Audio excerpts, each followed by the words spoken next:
Welcome to my channel. आज हम लोग पढ़ने वाले हैं the morphology of flowering plants का जो लास्ट पार्ट है, आज हम वो पढ़ेंगे। ठीक है, ओके, तो स्टार्ट करते हैं। आज हम जो सेक्शन पढ़ने वाले हैं वो है the fruit and the seed. Okay, fruit क्या है, सबसे पहले हमें ये पढ़ना है। जितने भी फ्लावरिंग प्लांट्स हैं उनके पास एक कैरेक्टरिस्टिक फीचर होता है जिसको हम फ्रूट बोलते हैं। फ्रूट एक राइपेंड ओवरी से भी बनता है और ये जो डेवलप्ड होता है, ये डेवलप्ड होता है आफ्टर फर्टिलाइजेशन। अगर फर्टिलाइजेशन नहीं होगा तो फ्रूट्स भी नहीं होगा, हम ऐसा सोचते हैं। लेकिन कुछ फ्रूट्स ऐसे भी हैं जो बिना फर्टिलाइजेशन के फॉर्म्ड होते हैं, उनको हम बोलते हैं पार्थेनोकार्पिक फ्रूट। फॉर एग्जाम्पल बनाना। ठीक है, फ्रूट जो है उसके पास एक वॉल होती है और सीड्स होते हैं उसके अंदर। आपने देखा ही होगा, जनरली इतने फ्रूट्स हम लोग खाते हैं उन सब में सीड्स होते हैं। कुछ ऐसे होते हैं फ्रूट्स जिनमें सीड्स नहीं होते। पेरिकार्प जो है मतलब जो फ्रूट्स की जो वॉल है वो ड्राई भी हो सकती है और फ्लैशी भी हो सकती है, या फिर वो थिक और फ्लैशी भी हो सकती है। अगर वो थिक और फ्लैशी होगी तो उसकी जो बॉडी है वो 3 पार्ट्स में डिवाइडेड होगी, एपिकार्प, मीजोकार्प एंड एंडोकार्प। जो आउटर मोस्ट लेयर है वो एपिकार्प होगी, मिडल लेयर मीजोकार्प होगी और इनर लेयर एंडोकार्प होगी। यहाँ पर देखिए, आप स्ट्रक्चर देख रहे हैं, ये जो स्ट्रक्चर है ये एक फ्रूट का है। ये आपको यहाँ पर दिया हुआ है। एपिकार्प आउटर मोस्ट है, मीजोकार्प मिडल वन है और एंडोकार्प जो आपकी सबसे अंदर वाली जो लेयर है वो है। यहाँ पे आपको 2 टाइप के फ्रूट्स दिखाए हुए हैं और दोनों में अलग अलग पोजीशंस शो कराई हुई है। ठीक है, आगे बढ़ते हैं। यहाँ पर आते हैं हम द सीड पर। सीड क्या है? सीड जो है, ओव्यूल्स जो हमारे प्रेजेंट होते हैं ओवरी के अंदर, वो फर्टिलाइजेशन होने के बाद सीड्स में कन्वर्ट हो जाते हैं। ठीक है, या डेवलप होने के बाद वो किस में कन्वर्ट हो जाते हैं? सीड्स में। सीड जो है वो सीड कोट और एम्ब्रियो के बने हुए होते हैं।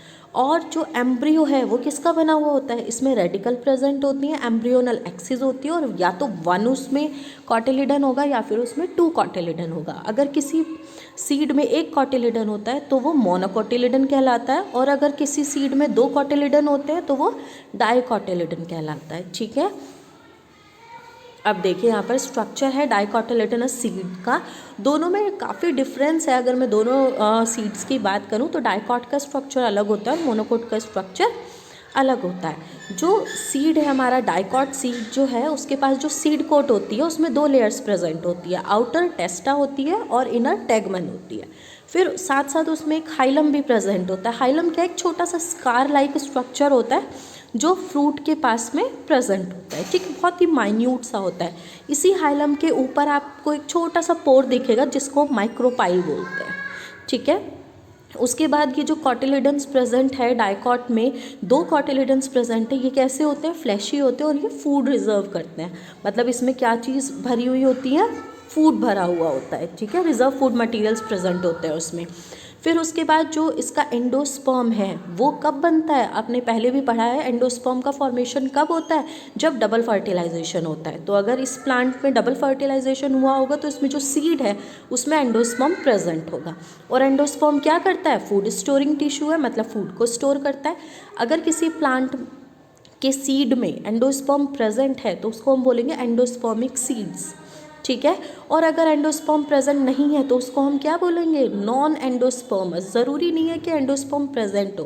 कुछ में जब हमारा सीड छोटा होता है, न्यूली मेड होता है, तो उसको हम उसमें एंडोस्पर्म प्रेजेंट होता है, लेकिन जब वो मैच्योर हो जाते हैं उसके बाद वो धीरे धीरे एंडोस्पर्म उसमें से ख़त्म हो जाता है, तो उन सीड्स को हम बोलते हैं नॉन एंडोस्पर्मस। ठीक है, यहाँ पर देखिए आपको 2 स्ट्रक्चर्स दिखाए गए हैं। एक ये है, अभी मैंने आपको बताया, ये हाइलम है और इसके ऊपर एक छोटा सा पोर्शन है जिसको हम क्या बोलते हैं? माइक्रोपाइल बोलते हैं।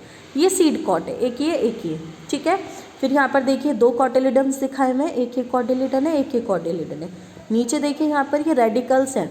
जब हम सीड को सॉइल में ग्रो कराते हैं तो रेडिकल्स किस में कन्वर्ट होते हैं? रूट्स में। और ये जो प्लूम्यूल रीजन है ये किस में कन्वर्ट होता है? शूट में। ठीक है, तो यहाँ पर ये जो आपको डाइकॉट स्ट्रक्चर दिखाया है इसको ओपन करके दिखाया हुआ है कि कॉटिलिडन कैसे विजिबल होते हैं, प्लूम्यूल कहाँ है, रेडिकल कहाँ है। ठीक है, उसके बाद आते हैं हम मोनोकॉट पर।